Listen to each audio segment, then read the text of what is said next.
Gandang gabi sa inyo mga boss. So, bago tayong unit, bagong gawa, PDC type 8 MOSFET. Ayan. So, meron siyang frequency adjust, flip-flop, and power ng frequency high and low.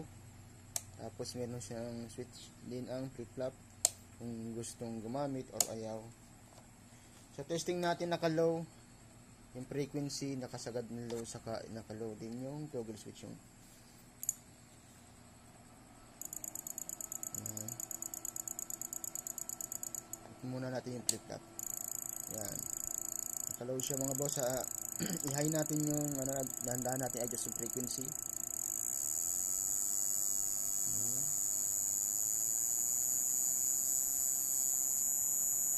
Sagad na. So, high natin yung toggle switch. Ayan. Flip-flop. So, tatanong kung anong purpose mga boss ng flip-flop. Siya tumutulong siya mapaibabaw yung isda, lalo na kung halimbawa ay malabo.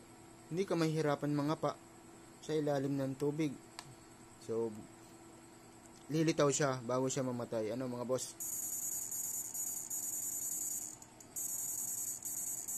Solid.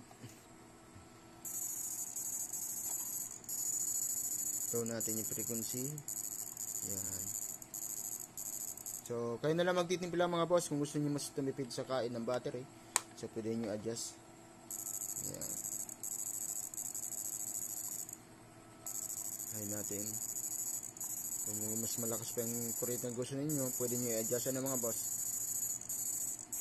Ayan.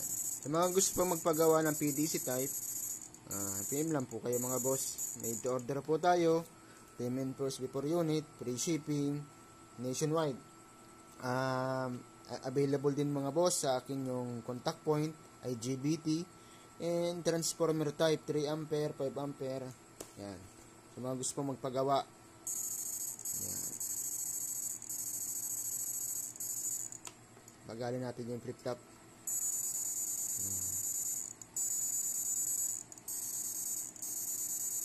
Solid mga boss.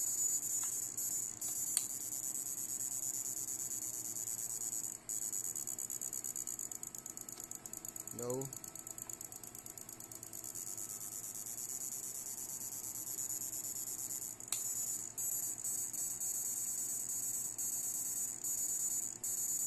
Power. Sa mga gusto pong magpagawa, PM lang kayo mga boss. Yan. Location ko pala mga boss, Camarines Norte, So sa mga gusto mong magpagawa, kahit nasan kayo lugar, makakarating po sa inyo through JNT. Yan.